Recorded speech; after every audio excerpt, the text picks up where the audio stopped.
scene script. Have you ever wondered if the world around you is real or a grand illusion? What if everything we perceive as reality is just a sophisticated simulation? Let's begin by asking ourselves, what is reality? Is it the bright sun warming your skin, the cool breeze against your face, the laughter of a loved one, or the taste of your favorite food? These experiences feel real because we perceive them through our senses. But what if I told you that all of these could be replicated in a simulated environment so perfectly that you wouldn't be able to tell the difference? This isn't just a wild thought experiment. Welcome to the realm of simulated reality theory. This theory suggests that our existence might be a computer simulation, an idea that's been given serious consideration in recent years. Think about it. Our world operates on a set of constant natural laws, much like a computer program. The sun rises in the east and sets in the west, gravity keeps us grounded, and time ticks away relentlessly. These patterns are predictable, consistent, almost programmed.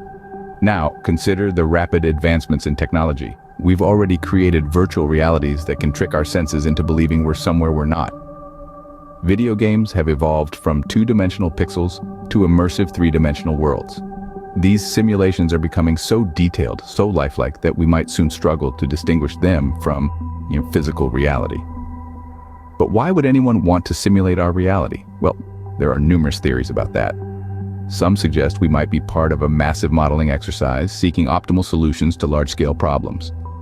Others propose we're the playthings of a superior intelligence, or perhaps we're simulating ourselves to understand our past. These ideas might seem far-fetched, but they're not beyond the realm of possibility. As we explore the theory of simulated reality, it's important to remember that our perception of reality is shaped by our experiences and the information available to us. As we dive into this thought-provoking theory, remember to keep an open mind. Reality, after all, is a matter of perception. The idea of a simulated reality isn't new. It has roots in philosophical thought experiments and science fiction, but it was philosopher Nick Bostrom who gave it a contemporary spin. The concept of a simulated reality dances on the edge of human imagination, tracing its lineage back to ancient philosophical musings.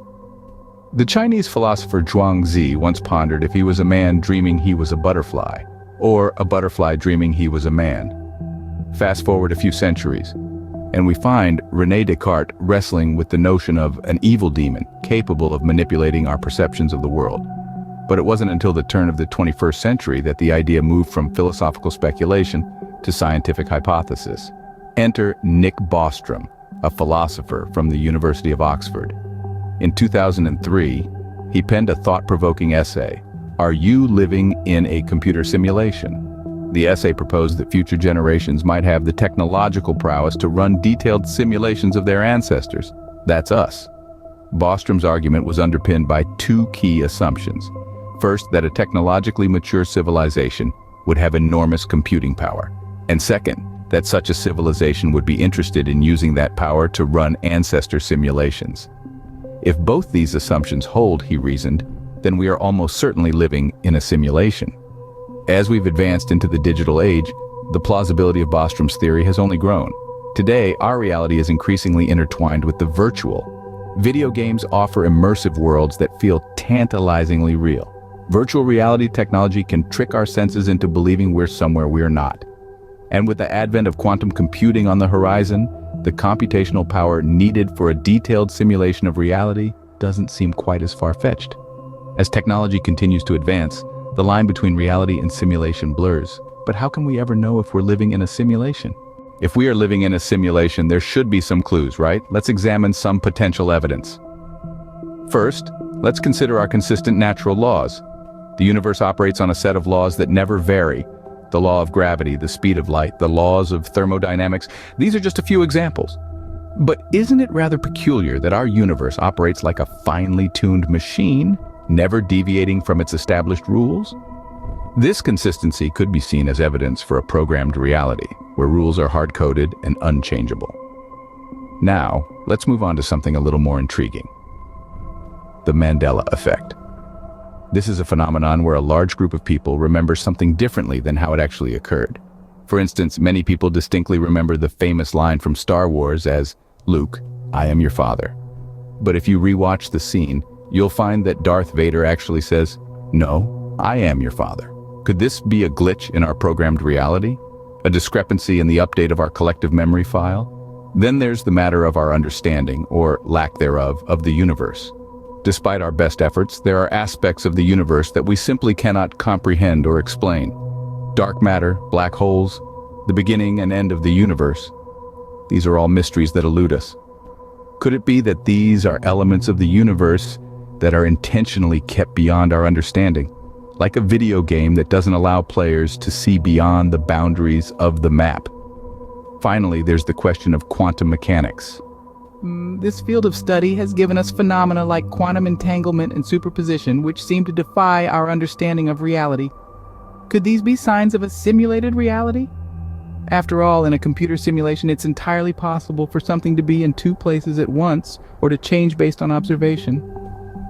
While none of these clues provide definitive proof, they do make you wonder, but why would we be in a simulation in the first place?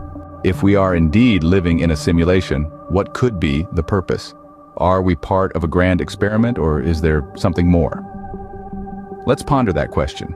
One possibility is that an advanced civilization has run this simulation as part of a colossal modeling exercise.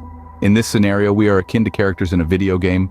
Our lives, societies, and entire universe merely variables in a complex algorithm. The creators could manipulate these variables to study outcomes, seeking optimal solutions to large-scale problems. They might use this simulated reality to predict future events, model societal behaviors, or explore the consequences of different evolutionary paths. Another theory suggests we are living in a post-human simulation. In this case, a future version of humanity has created this simulation to explore its past. Imagine having a time machine that allows you to revisit history, not as an observer, but as an active participant. You could experience the rise and fall of empires, witness the birth of new ideas, or even live through the ordinary moments that make up the tapestry of human existence. Perhaps we are part of a cosmic reality TV show, where our every move is observed by an audience we cannot see. Or maybe this is a test, a proving ground for souls, where our actions and choices determine our fate in a higher reality. Then again, it could be that the simulation has no purpose at all. Maybe it was created simply because it could be a byproduct of a civilization's technological prowess, much like our own virtual reality games. These are all intriguing possibilities, each with its own set of implications. But they share a common thread, the assumption that our reality is not the base reality, but a creation, a fabrication. It's a concept that challenges our understanding of existence, nudging us to question the nature of our reality. Whether we are in a simulation or not, the question remains, can we exit this simulation? But before we delve into that, let's remember that irrespective of the truth, our ability to perceive and experience reality is what truly matters. After all, isn't that what makes life so wonderfully complex and beautifully unpredictable? Is it possible to exit the simulation? Could we ever break free from this perceived reality and step into the real world? In the world of science fiction, exiting the simulation often involves a dramatic revelation, a jolt to the system that snaps us back to an underlying reality. But if we are indeed living in a simulation, would there be a door to the other side? Therein lies the crux of the matter. Let's consider for a moment that we are in a simulation. Could we even comprehend an existence outside of it?